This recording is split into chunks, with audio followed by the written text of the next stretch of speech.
그 대표적인 이제 리프팅 레이저 써마지, 울세라 이런 것들이 있는데요. 썸 하면은 이게 이제 어떤 열을 준다 이런 뜻이기 때문에 열을 이용해서 치료한다, 어떤 고주파 치료 어떤 그런 의미를 담고 있는 거고, 울세라라고 하면 울세할 때 울스가 이제 초음파 이런 뜻을 가지고 있습니다. 그래서 초음파로 깊은 층, 심부층을 치료한다, 뭐 이런 게 이제 자기들의 대표적인 기술이기 때문에 그런 거를 이름에 담아서 울세라, 세라가 또 치료란 뜻이기 때문에 초음파로 치료한다 이렇게 해서 울세라 이렇게 해놓은 거라 보시면 될 것 같고요. 요새 많이 하고 있는 리프팅 레이저 중에 튠페이스라고 하는 게 있는데, 그 튠이 왜 이제 뭘 이렇게 막 조절하다 막 이런 뜻이니까 얼굴을 이렇게 막 리프팅을 하든지 아니면 좀 탄력 개선시킨다든지 이렇게 좀 조절한다 이런 의미에서 튠페이스 뭐 이런 식으로 약간 닉네임처럼 좀 붙인 이름도 있습니다. 그래서 그런 것들을 또 이제 이름을 막 조합을 하는 거예요. 우리가 탄력을 치료할 땐 써마지를 하고 이렇게 리프팅을 할 때는 울세라를 하니까 울써마지 이렇게 해서 또 이제 자기들끼리 이름을 만들어 가지고 또 어떤 환자들한테 어필하려고 이런 식으로 이름을 짓고, 또 이제 그 뒤부터 이제 갖다 붙이기 나름이에요. 뭐 튠세라, 뭐 튠페이스에다가 울세라를 한다, 뭐 이런 것도 있고, 정말 그 리프팅 레이저를 조합하자면 이름은 진짜 끝도 없는 것 같습니다. 보통 그런 걸 막 상표 등록을 해요. 울서마 이래갖고 상표 등록해서 자기네 병원에 이제 고유인 것처럼 등록을 해놓고 딴 병원에서 광고하면은 내가 만들어낸 기술인데 왜 쓰냐. 근데 실제로 보면은 상표 등록만 되어 있는 경우가 되게 많아요. 그러니까 울서마라는 단어에 상표를 만들어 버린 거죠. 새로운 기술은 아닌데 그렇게 써버리는 경우가 있고요. 그다음에 이제 되게 유명한 레이저들이 나오면 국산 카피 레이저들이 막 나와요. 그러니까 뭐 울세라가 되게 유명하면 뭐 스킨, 뭐 세라 뭐 이렇게 해갖고 그 레이저를 연상할 수 있는 리프팅들이 결국은 막 따라 나오죠. 그리고 이제 가끔 보면 이제 병원마다 장비가 유명하면 이제 장비 리프팅을 해요. 그러니까 울세라 리프팅, 아까 했던 울서마 리프팅 뭐 이렇게 하는데, 뭐가 이제 없고 손기술로 하는 리프팅이거나 장비가 유명하지 않으면 명품백 이름을 붙여요.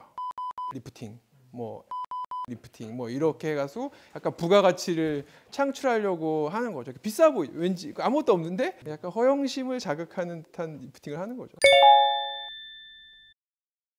이제 예를 들어서 다른 데서 시술을 하고 와서 울서마지 했어요. 이러면 뭐 있는지 아는데 리프팅 자기 돈 주고 뭐 300만 원 주고 했는데 최고의 시술을 받았다는데, 실제로는 그게 통용되는 말은 아니고 그냥 자기들이 이름을 지어서 뭐 자기들이 최고의 기술처럼 광고하지만 실제로 찾아보거나 이렇게 막 홈페이지 들어가서 보면 실체가 없는 리프팅인 경우도 되게 많아요. 그런 거에 현혹되면 안 되죠. 실제로는 그냥 약간 뭐 그냥 보톡스 낫다고 하면 되는데, 뭐 자기들이 만든 특별한 성분인 것처럼 이름을 붙여서 무슨 주사 이런 것도 실제로 그냥 다 있던 주사인데 뭐 자기들이 특허 성분인 양 막 광고하는 거죠 그냥. 그렇지만 또 한편으로는 그래 뭐 저것도 능력이다, 그런 게 하나 대박 터지면 병원이 막 한 층에서 건물로 바뀌고 막 이러니까 모든 원장님들이 이제 이렇게 아까처럼 모여서 이제 그런 거 연구하시는 거예요. 우리는 네이밍을 뭘로 할까, 브랜드 네이밍을 뭘로 할까. 이게 첫 번째가 이름이 되면 가격 비교가 돼요. 그러니까 예를 들어서 뭐 써마지 그러면 여기 200만 원인데 여기는 180만 원이에요 이렇게 돼 버리니까 이름을 딱 바꿔버리면 일단 가격 비교가 안 되죠.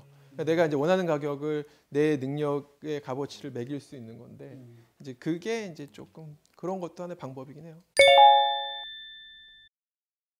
저희는 뭐 피부과니까 뭐 리프팅, V라인 리프팅 뭐 이런 식으로 해서 리프팅 자체도 좀 고유한 특정 네이밍을 붙이지만 또 우리 피부과에서 하는 게 또 하나의 어떤 스페셜한 뭔가가 있다, 이런 거를 강조하기 위해서 뭐 그런 네이밍을 좀 짓기도 하고, 그렇게 좀 차별화를 하려고 하죠. 결국은 다 차별화를 위해서 하는 거니까요.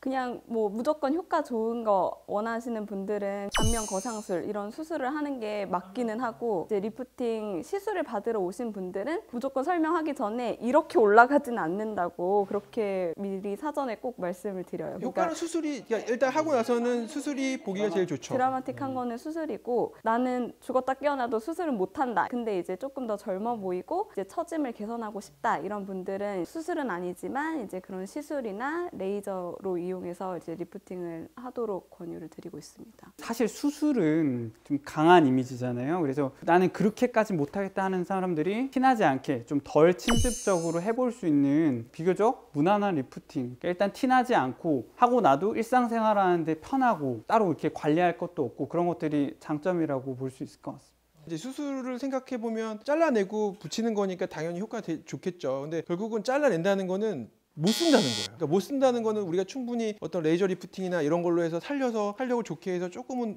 개선시켜서 쓸 수 있는데 결국은 못 쓰니까 잘라 버리는 거죠. 그래서 잘라 버리면 다 좋냐? 그런 건 아니고요. 이게 수술해서 잘라 버리고 나면 실제로 다시 탄력이 떨어지면서 그 수술 효과가 없어져요. 근데 나이가 정말 많이 드신 뭐 70대, 80대 살이 막 이렇게 남는 분들은 잘라내고 붙이면 그게 잘 붙어 있어요. 탄력이 없기 때문에. 근데 요즘은 성형외과에서도 수술 연령을 자꾸 내리니까 오히려 한 40대 이런 연령에서 수술을 너무 빨리 받아버리면 탄력이 남아 있으니까 반대로 당기는 힘이 남아 있어요. 그러면 금방 다시 돌아와요. 한 1, 2년 만에 수술 효과가 없어지는 경우도 많아서 보통 저는 수술이 좋긴 하지만 연령이 조금 들어서 탄력이 정말 떨어져서 재활용이 불가능할 때 수술을 하시라고 하고, 얼마든지 우리가 원하는 레이저나 이런 좋은 것들이 많으니까 그런 것들을 시술을 해서 탄력을 어느 정도 해서 수술의 연령을 늦추는 거죠. 최대한 자연스럽고. 그리고 이제 연예인들 중에서 그분들 이제 수술을 막 반복적으로 하면 입이 점점 커집니다. 입이 한 2번, 3번 하면은 나이 드신 연예인들 분들 중에서 보면 입이 이렇게 되게 부자연스러워요. 말할 때도 이제 그런 단점들이 있기 때문에 우리가 조금은 수술은 조금 신중하게 선택해야 되지 않을까. 리프팅 레이저는 레이저마다 주기가 다 달라가지고 딱 얼마마다 해야 된다 그렇게 정해져 있는 건 없는데, 울세라나 써마지는 1년에 한두 번 정도 하시도록 권유드리고, 슈링크나 뭐 이런 것들은 그보다는 조금 더 자주 해야지 효과가 더 유지되는 면이 있고, 그건 레이저마다 다르기 때문에, 그리고 환자분들 피부에 따라서도 주기는 다 다를 수 있어서 딱 뭐 몇 2, 3개월마다 6개월마다 그렇게 딱 정해져 있는 것은 없다고 볼 수 있을 것 같습니다. 일단 보면 우리가 이제 피트니스 이런 데서 운동하지 않습니까? 운동은 이제 꾸준히 해야 되잖아요. 그런 것처럼 뭐 저는 리프팅 같은 거는 이제 마라톤 같은 거라고 생각을 해서 중력이든 아니면 처짐이나 이런 건 계속 진행이 되니까 꾸준하게 뭐 이렇게 말씀하셨지만 어떤 주기를 가지고 이렇게 계속 끊임없이 계속 하시는 거라고 보통 이렇게 설명을 드리는 편입니다. 그러니까 보통 이제 비싼 리프팅을 저희가 보통 6개월에서 1년에 한 번 받으라고 하는데, 그 이유가 이제 강해요. 효과 자체가 강하고, 강한 자극을 너무 짧게 주는 거는 조금 지양을 보통은 하는 게 좋아요. 그러니까 아무리 좋아도 많이 먹으면 체하는 것처럼 좋은 거를 이제 적당한 시기가 있죠. 보통 이제 아까도 계속 나오는 써마지나 울세라를 보통 6개월에서 1년 정도에 한 번 하라는 이유도 이 레이저 시술 후에 효과가 한 2달에서 6개월까지 계속 좋아지는 걸로 되어 있거든요. 그러니까 계속 좋아지는데 뭐 굳이 또 해야 되나 약간 이런 거고, 6개월 후에서 한 1년까지는 약간 유지되는 느낌인데, 이게 이제 조금 빨리 풀리는 분들이 있겠죠. 자기가 조금 더 처지는 거를 인정 못하는 사람들이 있으니까 이제 그런 분들은 보통 6개월에 한 번 하라고 하고요. 근데 이제 뭐 효과가 나타나는 게 2달 시점인데 뭐 굳이 해야 되나 의미가 없겠죠. 근데 이제 보통 자주 받는 리프팅, 뭐 일주일에 한 번, 뭐 한 달에 한 번 받는 거는 그만큼 효과가 없는 거예요. 그러니까 싸고, 그러니까 좀 자주 받아야 되고, 그러니까 뭐 한 달에 한 번 아니면 뭐 일주일에 한 번 관리실에서 구축하거나 이런 거는 그 효과 자체가 되게 짧고 적기 때문에 반복적으로 하지 않으면은 그러니까 결국 비용은 똑같이 들 것 같아요. 그러니까 좋은 게 좋죠. 자기 시간도 세이브할 수 있고. 배고플 때 먹는 밥이 제일 맛있는 것처럼 적절한 시기가 됐을 때 좀 이제 관리 좀 해야겠다 그럴 때 이제 가끔씩 하는 게 가장 이제 도움이 되는 거라고 보시면 될 것 같습니다.